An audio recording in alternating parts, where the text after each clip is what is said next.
জাতীয় বিশ্ববিদ্যালয়ের অনলাইন ক্লাসে সবাইকে স্বাগত। করোনাকালীন শিক্ষা কার্যক্রম চলমান রাখার স্বার্থে জাতীয় বিশ্ববিদ্যালয়ের উদ্যোগে অনলাইন ক্লাসে সংযুক্ত হতে পেরে আমি আনন্দিত। সবাইকে স্বাস্থ্যবিধি মেনে চলার আহ্বান জানাচ্ছি। বিষয় হিসাব বিজ্ঞান, প্রোগ্রাম বিবিএ তৃতীয় বর্ষ, কোর্সের নাম ব্যাংকিং ও বীমা তত্ত্ব, আইন ও হিসাব, লেকচার 11। লেকচারের শিরোনাম নৌ বীমা, নৌ বীমায় বীমা দাবি নির্ণয়। উক্ত লেকচারের সাথে আসি আমি মোহাম্মদ মাহবুবুর রহমান, প্রভাষক হিসাব বিজ্ঞান, সরকারি এমএম কলেজ, যশোর। প্রিয় শিক্ষার্থীরা, আজকের এই লেকচার শেষে তোমরা নৌ বীমার সংজ্ঞা বলতে পারবে, নৌ বীমা চুক্তির শর্তাবলী আলোচনা করতে পারবে, নৌ ক্ষতি বা সামরিক ক্ষতির সংজ্ঞা দিতে পারবে, বিভিন্ন প্রকার নৌ সামগ্রিক ক্ষতির সম্পর্কে জানতে পারবে, নৌ বীমাপত্রের আওতায় শ্রেণী বিভাগ জানতে পারবে, নৌ বীমাপত্রের প্রকারভেদ আলোচনা করতে পারবে, নৌ বিপদের সংজ্ঞা আলোচনা করতে পারবে, নৌ বিপদ সমূহ আলোচনা করতে পারবে, সামুদ্রিক ক্ষতির প্রকারভেদ বলতে পারবে, সামুদ্রিক ক্ষতি ও আংশিক ক্ষতির মধ্যে পার্থক্য নির্ণয় করতে পারবে, সাধারণ আংশিক ক্ষতি, বিশেষ আংশিক ক্ষতির মধ্যে পার্থক্য নির্ণয় করতে পারবে, নৌ বীমা দাবির আদায়ের পদ্ধতি আলোচনা করতে পারবে। প্রিয় শিক্ষার্থীরা, আমরা নৌ বীমার সংজ্ঞা সম্পর্কে জানবো।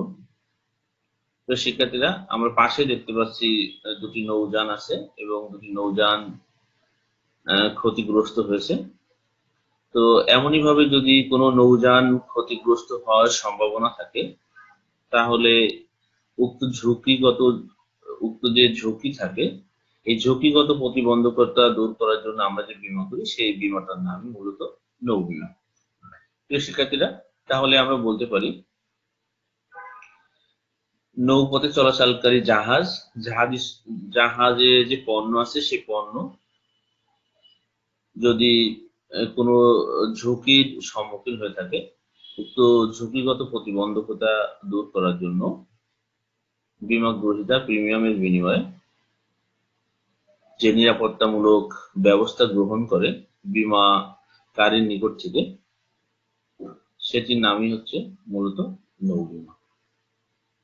প্রিয় শিক্ষার্থীরা, আমরা জানি বীমাকারী কর্তৃপক্ষ একটা নির্দিষ্ট প্রিমিয়াম নেয় বীমা গ্রহীতার কাছ থেকে এবং সেটির বিনিময়ে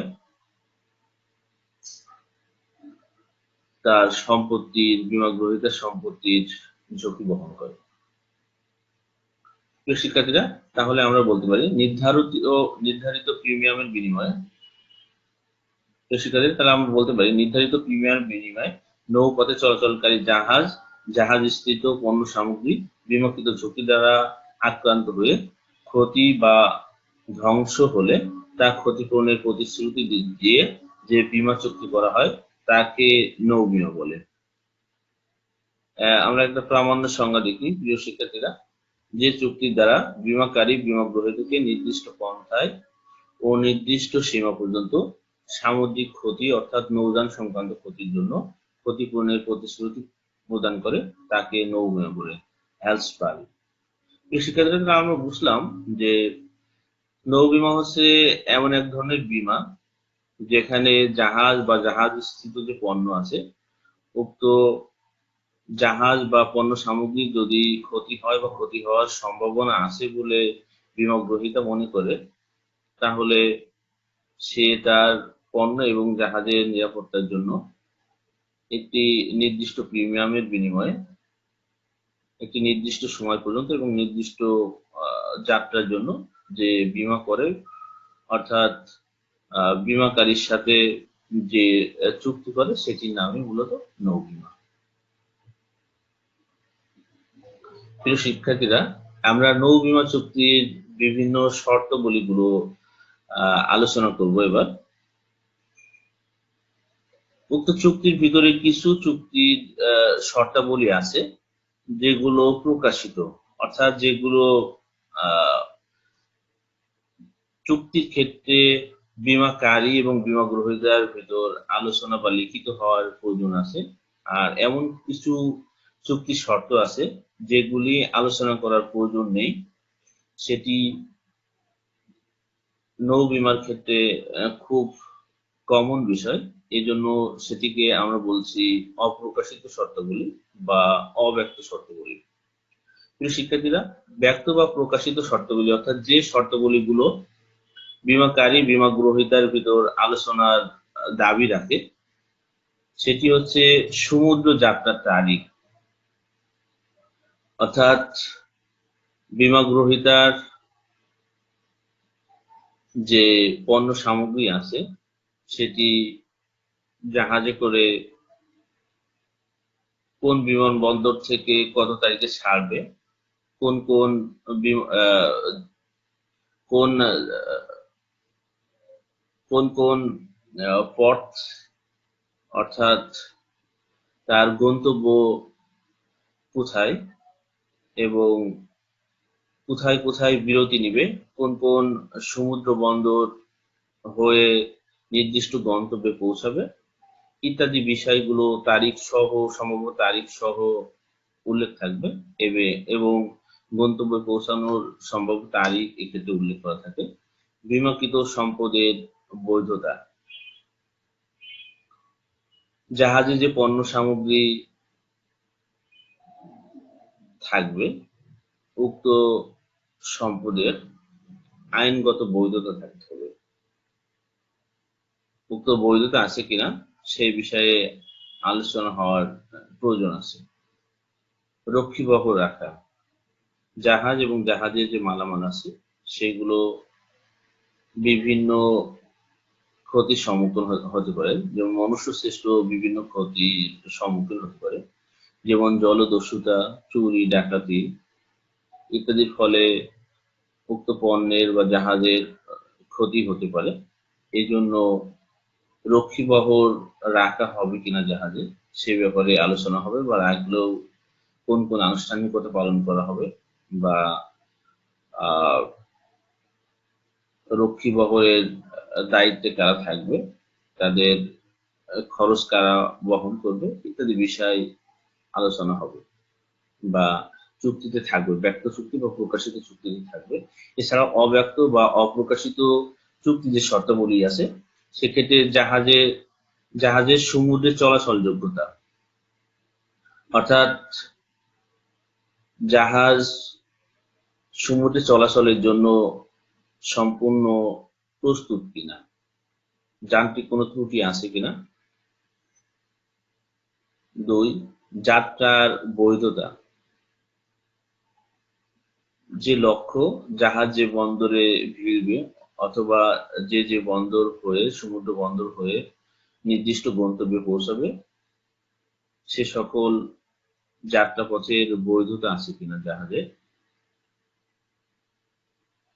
এমন হতে পারে যে এমন কোনো বন্দর হয়ে গন্তব্যে পৌঁছাতে হবে যেখানে শত্রু জাহাজের মালিকের বা জাহাজ যে দেশের জাহাজ সে দেশের শত্রু দেশ আছে, সেক্ষেত্রে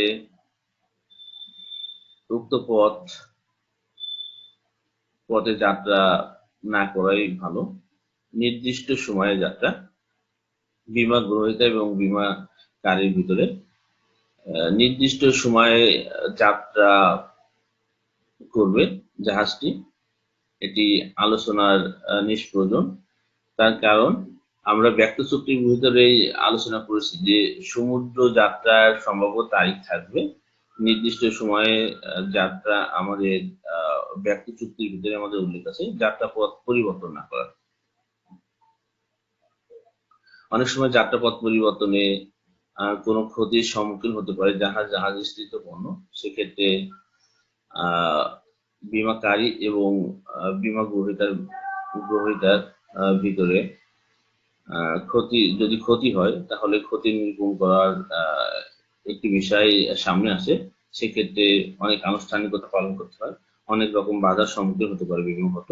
এক্ষেত্রে যাত্রাপথ পরিবর্তন না করে বরং বিমাকারী এবং বিমা গ্রহের ভিতরে আলোচনার ভিত্তিতে যে রুটটি নির্ধারিত হয়েছে সেই রুট অনুযায়ী জাহাজ চলাচল করবে। প্রিয় শিক্ষার্থীরা, আমরা পাশের ছবি দেখতে পাচ্ছি একটি জাহাজ ক্ষতির সম্মুখীন হয়েছে, সামুদ্রিক ক্ষতির সম্মুখীন হয়েছে এবং নিচের ছবিতে আমরা দেখতে পাচ্ছি যে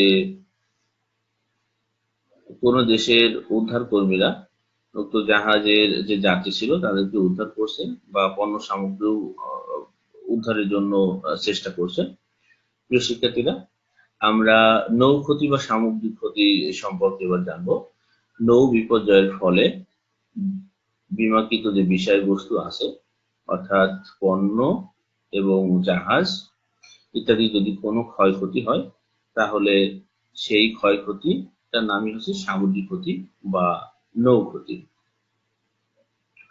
প্রিয় শিক্ষার্থীরা, তাহলে আমরা বুঝলাম যে সমুদ্র পথে জাহাজ বা জাহাজস্থিত পণ্য চলাচলের সময় যে সকল প্রাকৃতিক বা মনুষ্য সৃষ্ট ক্ষতি দ্বারা আক্রান্ত হতে পারে সেই ক্ষতিগুলোকেই আমরা সামুদ্রিক ক্ষতি বলি।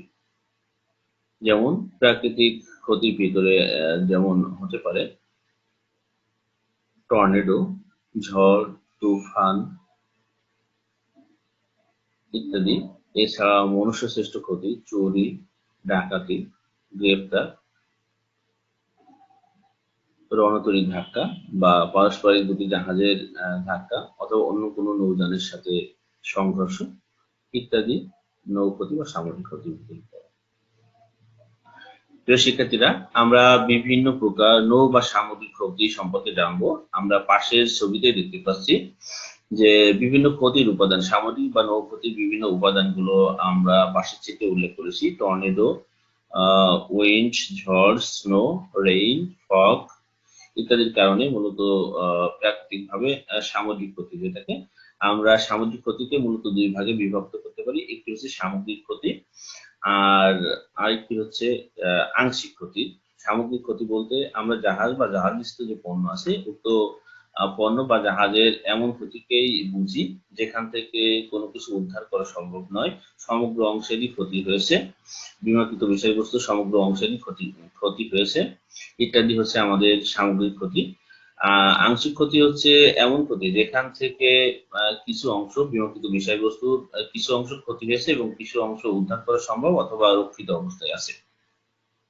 প্রকৃত সামগ্রিক ক্ষতিকে আবার আমরা দুই ভাগে ভাগ করি, একটি হচ্ছে প্রকৃত সামগ্রিক ক্ষতি, একটি উদ্ধারযোগ্য সামগ্রিক ক্ষতি। প্রকৃত সামগ্রিক ক্ষতি বলতে আমরা এমন ক্ষতিকে বুঝি যেখান থেকে কোনো কিছু উদ্ধার করা সম্ভব নয়, সম্পূর্ণটি সমুদ্রের পানিতে অথবা সমুদ্রের নিম্ন অংশে এমন ভাবে নিমজ্জিত হয়েছে যেখান থেকে কোনো কিছু আর উদ্ধার করা সম্ভব নয়। এটি হচ্ছে প্রকৃত সামগ্রিক ক্ষতি। প্রকৃত সামগ্রিক ক্ষতি জাহাজের যে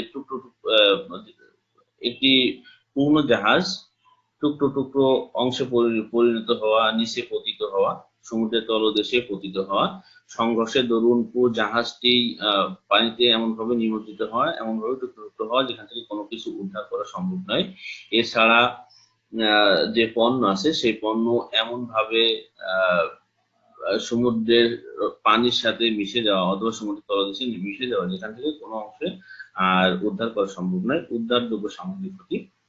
উদ্ধারযোগ্য সামগ্রিক ক্ষতি হচ্ছে এমন এক ধরনের ক্ষতি যেখানে জাহাজ বা জাহাজস্থ পণ্যের কিছু অংশ উদ্ধার করা সম্ভব, কিন্তু যদি আমরা উদ্ধার করতে যাই তাহলে যে পরিমাণ উদ্ধারের পরে যে পরিমাণ সম্পদ পাবো তার থেকে বরঞ্চ উদ্ধারের খরচটা বেশি হবে, এমন ক্ষতিকে আমরা উদ্ধারযোগ্য সামগ্রিক ক্ষতি বলতে পারি। আংশিক ক্ষতি। আংশিক ক্ষতি আবার দুই ধরনের, বিশেষ আংশিক ক্ষতি, সাধারণ আংশিক ক্ষতি। বিশেষ আংশিক ক্ষতি বলতে আমরা বুঝি জাহাজ বা জাহাজস্থ যে পণ্য আছে ইত্যাদির ক্ষতিটা এমন ভাবে হওয়া যেন সব অংশের ক্ষতি না হওয়া, অর্থাৎ যদি ক্ষতি হয় তাহলে জাহাজের কোনো অংশের ক্ষতি হওয়া অথবা যদি পণ্যের ক্ষতি হয় তাহলে পণ্যের কিছু অংশের ক্ষতি হওয়া। সাধারণ আংশিক ক্ষতি। সাধারণ আংশিক ক্ষতি বলতে আমরা এমন ক্ষতিকে বুঝি যদি একটি বীমা পত্রের আন্ডারে একাধিক মালিকের আহ, পণ্য বা অন্য কোনো কিছু বীমা করা থাকে, তাহলে এই ক্ষতিটি সবার সমানভাবে হয় এবং ক্ষতিগ্রস্ত হলে সবাই ক্ষতির সম্মুখীন হয়। যেটি যেটির যে ক্ষতির ফলে উক্ত ক্ষতি মিনিমাইজ করার জন্য যে বীমা করা থাকে, উক্ত বীমা থেকে সেটি লাঘব করা সম্ভব হয় এবং এই ক্ষতিটি সাধারণত ব্যাপক মাত্রায় হয় এবং এটি প্রাকৃতিক কোনো দুর্যোগের জন্যই এই ক্ষতি হতে পারে। প্রিয় শিক্ষার্থীরা, আমরা নৌ বীমা শ্রেণী বিভাগ বা আওতা সম্পর্কে এবার জানবো। প্রিয় শিক্ষার্থীরা, আমরা সংজ্ঞাতে জেনেছি জাহাজ বা জাহাজস্থিত যে পণ্য আছে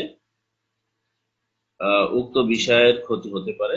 এছাড়াও ভাড়া বা মাসুল বীমার ক্ষতি হতে পারে, নৌ দায় বীমার ক্ষতি হতে পারে।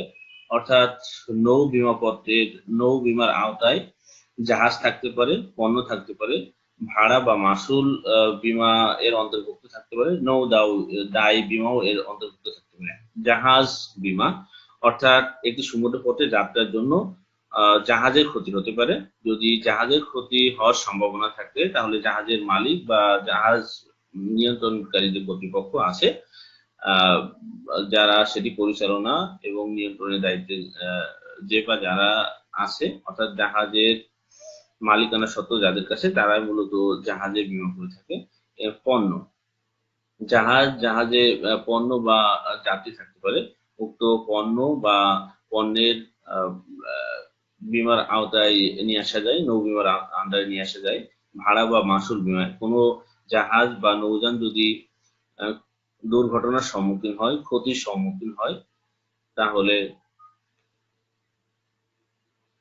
এবং যদি কোনো পণ্যেরও ক্ষেত্রে ক্ষতি হয়, তাহলে আহ সেক্ষেত্রে বিশেষ করে যদি পণ্যের ক্ষতি হয়, সেক্ষেত্রে আহ জাহাজের মালিক বা জাহাজ কর্তৃপক্ষ ভাড়া আদায় করতে পারে না যে পণ্যের মালিক তাদের কাছ থেকে।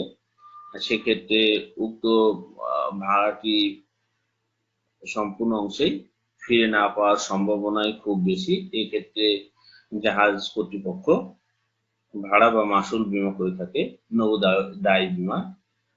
অর্থাৎ জাহাজস্থিত যে পণ্য আছে সেই পণ্যটা যদি কোনো কারণে জাহাজের কাপ্তান অথবা জাহাজের কর্মকর্তা কর্মচারীর অসাধুতার ফলে যদি হয়ে থাকে, বা তাদের অপারদর্শিতা অথবা তাদের স্বজনপ্রীতির কারণে যদি হয়ে থাকে, তাহলে যে পণ্যের মালিক সে বীমা দাবি করতে পারে জাহাজ কর্তৃপক্ষের কাছে, অথবা যদি কোনো ক্ষতিগ্রস্ত হয় তাহলে সে কর্তৃপক্ষের কে জানায় যে যে কাপ্তান বা কর্মকর্তার অসাধুতার কারণেই মূলত ক্ষতিটি হয়েছে।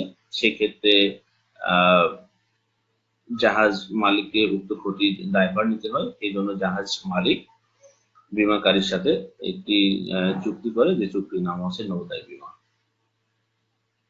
শিক্ষার্থীরা, আমরা এবার নৌ বীমা পত্রের প্রকার ভেদ সম্পর্কে জানবো। যাত্রা বীমা, আমরা জানি বিভিন্ন ধরনের, যত উৎকর্ষ সাধিত হচ্ছে, যত আধুনিকতার ছোঁয়া লাগছে, তত বেশি বিজ্ঞান গতিশীল হচ্ছে। ঠিক তেমনই ভাবে নৌ বীমার আওতা বা পরিধিও তত বেশি বৃদ্ধি পাচ্ছে। এই জন্য বিভিন্ন সময়ে বিভিন্ন ধরনের নৌ বীমা পত্রের উদ্ভব হচ্ছে। তো আমরা এখন নৌ বীমা পত্রের প্রকারভেদ সম্পর্কে জানবো। যাত্রার বীমাপত্র, সময় বীমাপত্র, মিশ্র বীমাপত্র, মূল্যায়িত বীমাপত্র, অমূল্যায়িত বীমাপত্র, বৃহৎ ঝুঁকি বীমাপত্র, বন্দর ঝুঁকি বীমাপত্র। প্রিয় শিক্ষার্থীরা, যাত্রার বীমাপত্র আমরা বলতে আমরা বুঝি যে একটি নির্দিষ্ট গন্তব্যকে লক্ষ্য করে যে বীমাপত্র করা হয়, অর্থাৎ এক্ষেত্রে বীমাকারী এবং বীমা গ্রহীতার ভিতর চুক্তিটি এমন হয় যে নির্দিষ্ট যে যাত্রাপথ থাকবে, উক্ত যাত্রাপথে গন্তব্য পর্যন্ত পৌঁছানোর জন্য যে বীমাপত্র, সেটির নাম হচ্ছে যাত্রা বীমাপত্র। সময় বীমাপত্র, বীমাকারী বীমা গ্রহীতার ভিতর যদি চুক্তিটি এমন হয় যে একটি নির্দিষ্ট সময়ের জন্য যে বীমাপত্র, উক্ত সময়ের ভিতর যদি কোনো জাহাজ বা জাহাজস্থ পণ্যের যদি কোনো ক্ষতি হয় তাহলে বীমাকারী বহন করবে। এই বীমাপত্রের নামই মূলত সময় বীমাপত্র। মিশ্র বীমাপত্র, যে বীমাপত্রে নির্দিষ্ট গন্তব্য স্থান পর্যন্ত পৌঁছানোর জন্য একটি সময়সীমাও উল্লেখ করা থাকে যে বীমাপত্রে, সেই বীমাপত্রের নামই মূলত মিশ্র বীমাপত্র। মূল্যায়িত বীমাপত্র, যে বীমাপত্রের মূল্য পূর্বেই বীমাকারী এবং বীমা গ্রহীতার পারস্পরিকভাবে মূল্যায়ন করে এই বীমাপত্রটি কত হবে, কি পরিমাণ ক্ষতি হলে কি পরিমাণ বীমাপত্র থেকে ক্ষতিপূরণ পাওয়া যাবে ইত্যাদি আগেই, ক্ষতি হওয়ার আগেই যদি মূল্যায়ন করে রাখে তাহলে সেটির নাম হচ্ছে মূল্যায়িত বীমাপত্র। অমূল্যায়িত বীমাপত্র, যেটি বীমাকারী বীমা গ্রহীতা পূর্বেই মূল্যায়ন করে না, ক্ষতি হওয়ার পরে সেটি মূল্যায়ন করে, সেটির নামই হচ্ছে অমূল্যায়িত বীমাপত্র। প্রিয় শিক্ষার্থীরা, বৃহৎ ঝুঁকির বীমাপত্র যদি এমন হয় একাধিক বীমা কোম্পানি বীমা গ্রহীতার কোনো বিষয়বস্তু যদি একাধিক কোম্পানি শেয়ারিং এর ভিত্তিতে বীমা করে তাহলে সেটির নামই হচ্ছে বৃহৎ ঝুঁকির বীমাপত্র। যেহেতু এটি একটি বড় আর্থিক ঝুঁকির বিষয়, সেহেতু একাধিক বীমা কোম্পানি বৃহৎ ঝুঁকি নিয়ে সেটি বীমা করে এবং এটির নামই হচ্ছে আমাদের বৃহৎ ঝুঁকি বীমাপত্র। যেমন 5 বিলিয়ন মার্কিন ডলারের কোনো সম্পত্তির বীমার জন্য একক বীমাকারী কর্তৃপক্ষ বা বীমা কোম্পানি বীমা না করে বরং 4টে 5টা বা 10টি বীমাকারী কোম্পানি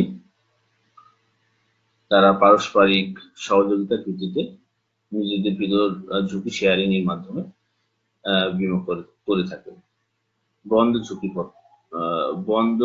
ঝুঁকি বীমাপত্র, অর্থাৎ যে বীমাপত্রে কোনো পণ্য বা জাহাজ নির্দিষ্ট গন্তব্যে পৌঁছানোর পরে তার পরবর্তীতে যদি কোনো ঝুঁকির সম্মুখীন হয়, পণ্য ওঠানামা করানো, খালাস অথবা হরতাল অবরোধ ইত্যাদি বিভিন্ন ধরনের ঝুঁকির যদি সম্মুখীন হয় তাহলে উক্ত ঝুঁকিগত প্রতিবন্ধকতা দূর করার জন্য যে বীমাপত্র সেটির নামই মূলত বন্দর ঝুঁকি বীমাপত্র। শিক্ষার্থীরা,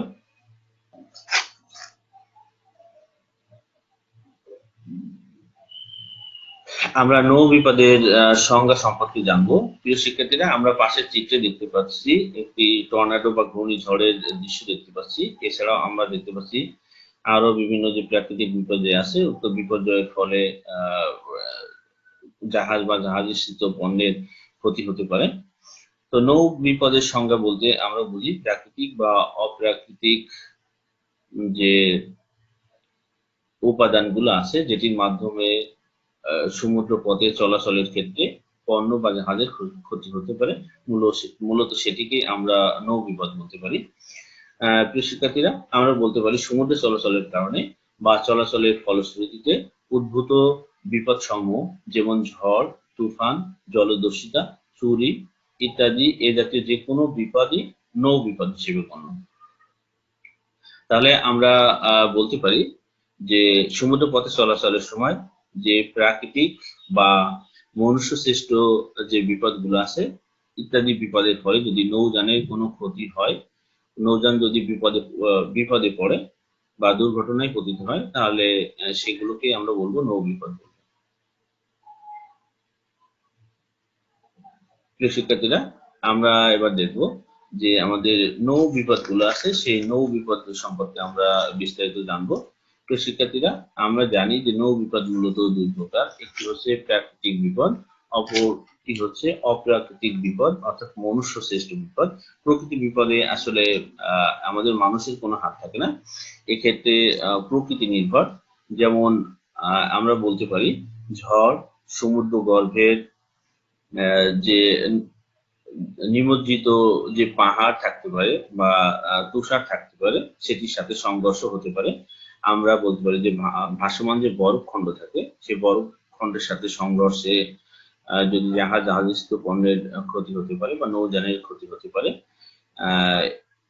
তো প্রাকৃতিক ক্ষেত্রে আমরা যে ইয়েগুলো দেখছি সেখানে আমরা এখানে উল্লেখ করার চেষ্টা করেছি একটি ছবির মাধ্যমে। টর্নেডো হতে পারে, অথবা ঝড় হতে পারে, অথবা তুষারপাত হতে পারে, অথবা সকালে যে কুয়াশা থাকতে পারে সেই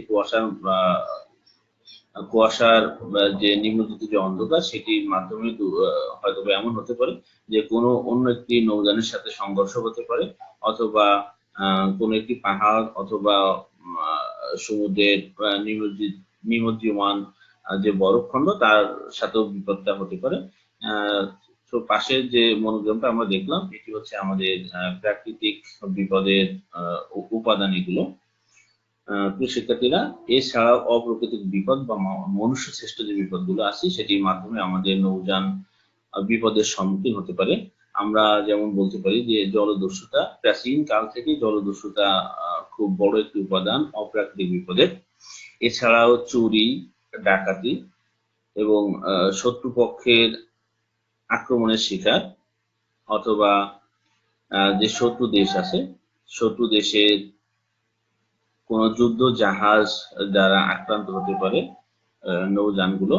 এছাড়াও যে বহিঃশত্রু আছে, বহিঃশত্রু দ্বারা আক্রান্ত হতে পারে। এছাড়াও বিভিন্ন কারণে জাহাজের কর্মচারী অথবা শত্রু দেশ কর্তৃক গ্রেপ্তার হতে পারে জাহাজের পণ্যগুলো। এছাড়াও জাহাজের যে কর্মকর্তা বা কর্মচারী যারা চালনার দায়িত্বে থাকে, কাপ্তান অথবা কর্মকর্তা কর্মচারীদের অসততা, চুরি অথবা অন্য কোনো কারণে জাহাজে স্থিত পণ্য বা যানবাহন বিপদের সম্মুখীন হতে পারে। প্রিয় শিক্ষার্থীরা, আমরা পরের স্লাইডটা দেখি। আংশিক ক্ষতি এবং সামগ্রিক ক্ষতি। আমরা যখন ক্ষতির প্রকারভেদ জেনেছি তখনই জেনেছি যে মূলত ক্ষতি দুই প্রকার, একটি হচ্ছে সামগ্রিক ক্ষতি এবং একটি আংশিক ক্ষতি। তো সামগ্রিক এবং আংশিক ক্ষতির ভিতরে কোন পার্থক্যগুলো আছে সেই পার্থক্যগুলো আমরা এখন একটু দেখবো। প্রিয় শিক্ষার্থীরা, আমরা শুধু পার্থক্যের বিষয়গুলো এখানে পয়েন্ট আউট করছি, আর আমরা সংজ্ঞাতে যেহেতু জেনেছি আমি শিওর যে তোমরা নিশ্চয় এখন পার্থক্যগুলো নিজেরাও আলোচনা করতে পারবে। তারপর আমি একটু সহযোগিতা করি, একটু তোমরা নিজেদের সাথে একটু মিলাই নিই। প্রিয় শিক্ষার্থীরা, ক্ষতির মাত্রা। আমরা জানি যে সামগ্রিক ক্ষতির ক্ষেত্রে ক্ষতির মাত্রাটা খুব বেশি থাকে, অর্থাৎ সম্পূর্ণ অংশই ক্ষতি হয়ে যায়, এখান থেকে উদ্ধার করার মতো কোনো কিছু থাকে না, অথবা যদি থাকতো তাহলে সেটি আর উদ্ধার করা সম্ভব হয় না, কারণ তার উদ্ধারকৃত মূল্যের পরিমাণটাই যে উদ্ধারকৃত যে মালামাল পাওয়া যায় তার থেকে উদ্ধারের খরচটাই আমাদের বেশি হয়। আংশিক ক্ষতির ক্ষেত্রে ক্ষতিটা আংশিক হয়, কিছু অংশ ক্ষতি হয় এবং কিছু অংশ পণ্য ক্ষতিগ্রস্ত হয় না, যার মাধ্যমে বীমাকারী কে সম্পূর্ণ অংশের ক্ষতিপূরণ করতে হয় না, যে অংশটুকু ক্ষতি হয় সেটুকু ক্ষতিপূরণ করতে হয়। ক্ষতির উদ্ভব হয় সাধারণত প্রাকৃতিক যে কারণগুলো আছে, এই প্রাকৃতিক কারণগুলোর জন্য মূলত উক্ত ক্ষতির উদ্ভব হয়। আমরা দেখলাম যে প্রাকৃতিক যে বিপদগুলো আছে, নৌ বিপদগুলো আছে, এর ফলে মূলত এই ক্ষতিগুলো হয়ে থাকে। প্রাকৃতিক বা অপ্রাকৃতিক ভাবে আংশিক ক্ষতি হতে পারে, সেক্ষেত্রে মনুষ্য সৃষ্ট ক্ষতিও হতে পারে, বা খুব ছোট মাত্রার কোনো প্রাকৃতিক ক্ষতি বা বিপদের কারণে আংশিক ক্ষতি হয়ে থাকে। ক্ষতিপূরণ। সামগ্রিক ক্ষতির ক্ষেত্রে নৌ বীমাপত্রে উল্লেখিত টোটাল মূল্যই ক্ষতিপূরণ করা হয়ে থাকে। আংশিক ক্ষতির ক্ষেত্রে যতটুকু ক্ষতি হয়েছে ঠিক ততটুকুই পূরণ করে বীমাকারী কর্তৃপক্ষ। ক্ষতির পরিমাণ নির্ণয় করা। সামগ্রিক ক্ষতির ক্ষেত্রে ক্ষতি নির্ণয় করার কোনো জটিলতা নেই, অর্থাৎ সহজেই ক্ষতির নির্ণয় করা যায়। আংশিক ক্ষতির ক্ষেত্রে ক্ষতির পরিমাণটা নির্ণয় করা একটু জটিল, যেহেতু কিছু অংশ ক্ষতি হয় এবং কিছু অংশ ক্ষতি হয় না। স্থলাভিষিক্তকরণের নীতি সামগ্রিক ক্ষতির ক্ষেত্রে যেহেতু আহ, বীমাকারী কর্তৃপক্ষ সমগ্র অংশেরই ক্ষতি বহন করে, সেহেতু এই অংশের জন্য স্থলিত অভিষিক্তকরণের নীতি প্রযোজ্য। আংশিক ক্ষতির ক্ষেত্রে যেহেতু সম্পূর্ণ অংশের ক্ষতিপূরণ করে না বীমাকারী কর্তৃপক্ষ, সেহেতু এক্ষেত্রে স্থলে অভিষিক্তকরণের নীতি প্রযোজ্য নয়। আহ, এছাড়াও বিভিন্ন যে খরচ প্রদান, সামগ্রিক ক্ষতির ক্ষেত্রে খরচ প্রদান করতে হয় না, কিন্তু আংশিক ক্ষতির ক্ষেত্রে পণ্য বা জাহাজে যে ক্ষতি হয় তার সাথে এছাড়াও আনুষঙ্গিক ক্ষতি বিভিন্ন খরচ আছে, খরচগুলো যোগ করে আংশিক ক্ষতির পরিমাণ নির্ণয় করা হয়। প্রিয় শিক্ষার্থীরা, আমরা আরেকটি পার্থক্য সম্পর্কে জানবো। সাধারণ আংশিক ক্ষতি এবং বিশেষ আংশিক ক্ষতির ভিতরে আমাদের যে পার্থক্য আছে সেই পার্থক্যটা আমরা এবার একটু জেনে নেব। আমি শুধুমাত্র পার্থক্যের বিষয়টি আমি দেখানোর চেষ্টা করেছি, পয়েন্ট আউট করছি। আমরা প্রিয় শিক্ষার্থীরা, আমরা দেখি সাধারণ আংশিক ক্ষতি এবং বিশেষ আংশিক ক্ষতির ভিতরে যে পার্থক্য আছে। ক্ষতির প্রকৃতি। সাধারণ আংশিক ক্ষতির ক্ষেত্রে ক্ষতিটি এমন ভাবে হয় যে যত মালিকের পণ্য সামগ্রী থাকে সবারই সমান অংশে ক্ষতি হয়। বিশেষ আংশিক ক্ষতির ক্ষেত্রে যে পণ্যের যারা মালিক বা বিমাপত্রের যারা মালিক, সেক্ষেত্রে পুরো অংশের ক্ষতি না হয় কারো পণ্যের ক্ষতি হয়, বা কারো অংশের ক্ষতি হয় কারো অংশের ক্ষতি হয় না। ক্ষতির কারণ, সাধারণ আংশিক ক্ষতি যেটি হয় সেটি প্রাকৃতিক ভাবেই ক্ষতিটা অধিকাংশ হয়ে থাকে, যার জন্য সবাই প্রাকৃতিক ভাবেই সমান অংশেই ক্ষতি হয়, সবার অংশের ক্ষতি হয়। বিশেষ আংশিক আংশিক ক্ষতির ক্ষেত্রে প্রায় দেখা যায় যে এটি মনুষ্য শ্রেষ্ঠ কোনো কারণে ক্ষতি হয়, যার জন্য কারো পণ্য বা কারো যে বিমা মূল্যের বিষয়বস্তু আছে সেটি ক্ষতিগ্রস্ত হয়, কারোটা ক্ষতিগ্রস্ত হয় না। ক্ষতির মাত্রা, সাধারণ আংশিক ক্ষতি এটা একটু বেশি মাত্রায় হয়ে থাকে, মাত্রাটা তুলনামূলক বেশি। বিশেষ আংশিক ক্ষতির মাত্রাটা কম। বিপদ কালীন যে অবস্থা আছে, বিপদকালীন অবস্থায় সাধারণ যে আংশিক ক্ষতি আছে সেই আংশিক ক্ষতির পরিমাণটা যেহেতু বেশি হয়, বিপদের মাত্রাটাও বেশি। বিশেষ আংশিক ক্ষতির ক্ষেত্রে বিপদের মাত্রাটা কম। বীমা দাবি পূরণ করা, সাধারণ আংশিক ক্ষতির ক্ষেত্রে বীমা দাবি পূরণ করার ক্ষেত্রে সবাই বীমা দাবি পেয়ে থাকে, একটি সমানুপাতিক পেয়ে থাকে। যদি সবার একই রকমের বা একই পরিমাণের পণ্য সামগ্রী থাকে, সবাই একই রকম ক্ষতিপূরণ প্রত্যাশা করে এবং ক্ষতিপূরণ পায়। বিশেষ আংশিক ক্ষতির ক্ষেত্রে শুধুমাত্র যে মালিকের অথবা যে বীমা গ্রহীতার পণ্যের ক্ষতি হয়েছে সেই কেবল ক্ষতিপূরণ পেয়ে থাকে। প্রিয় শিক্ষার্থীরা, আমরা নৌ বিমায় বীমা দাবি যে আমরা আদায় করব এর একটা নির্দিষ্ট প্রসেসিং আছে। উক্ত প্রসেসিংটি আমরা একটু জেনে নেব যে কিভাবে সেই প্রসেস অনুযায়ী আমাদেরকে আগাইতে হবে। বিজ্ঞপ্তি প্রদান, যদি জাহাজ বা জাহাজস্থ যে পণ্য আছে উক্ত পণ্যে যদি কোনো ক্ষতিগ্রস্ত হয়ে থাকে তাহলে বীমা গ্রহীতাকে বিজ্ঞপ্তি দিয়ে বীমাকারীকে অবহিত করতে হবে। তদন্ত সহায়তা করা, বিজ্ঞপ্তি নজরে আসার পর বীমাকারী কর্তৃপক্ষ তদন্তের ব্যবস্থা করে। প্রয়োজনে উক্ত তদন্তে যদি বীমাকারী কর্তৃপক্ষ সহযোগিতা চায় তাহলে বীমা গ্রহীতা সেক্ষেত্রে সহযোগিতা প্রদান করবে। বীমা দাবি প্রমাণের জন্য দলিলপত্র দিয়ে জমা দান। বিজ্ঞপ্তি প্রদান তদন্ত শেষে বীমাকারী কর্তৃপক্ষের নিকট বীমা গ্রহীতা বিভিন্ন প্রমাণপত্র বা বিভিন্ন দলিলপত্র দিয়ে জমা দান করে। যেমন এক্ষেত্রে বীমাপত্র হচ্ছে আমাদের প্রধান দলিল। এছাড়াও বিভিন্ন যে জরিপ রিপোর্ট আছে, জরিপ রিপোর্ট থাকতে পারে, বহনপত্র, চালানি রসিদ বা বহনপত্র, চালান, প্রতিবাদপত্র যেটি জাহাজের ক্যাপ্টেন প্রদান করে এবং সে প্রকৃত কারণ সম্পর্কে অবহিত করে যে রিপোর্ট প্রদান করে সেটি মূলত আমাদের প্রতিবাদপত্র। এছাড়াও পরিত্যাগের নোটিশ। এক্ষেত্রে বীমা গ্রহীতা যে পণ্য ক্ষতিগ্রস্ত হয়েছে অথবা জাহাজ ক্ষতিগ্রস্ত হয়েছে সেটি পরিত্যাগের নোটিশ প্রদান করে, অর্থাৎ কি কারণে ক্ষতিগ্রস্ত হয়েছে এবং উক্ত ক্ষতিকৃত পণ্যে তার যদি বীমাকারী কর্তৃপক্ষ ক্ষতিপূরণ করে তাহলে তার যে আর মালিকানা থাকবে না, সে যে শর্ত ত্যাগ করবে সেটি মূলত আমাদের পরিত্যাগ পত্র বা পরিত্যাগের নোটিশ, স্থলাভিষিক্তকরণ পত্র।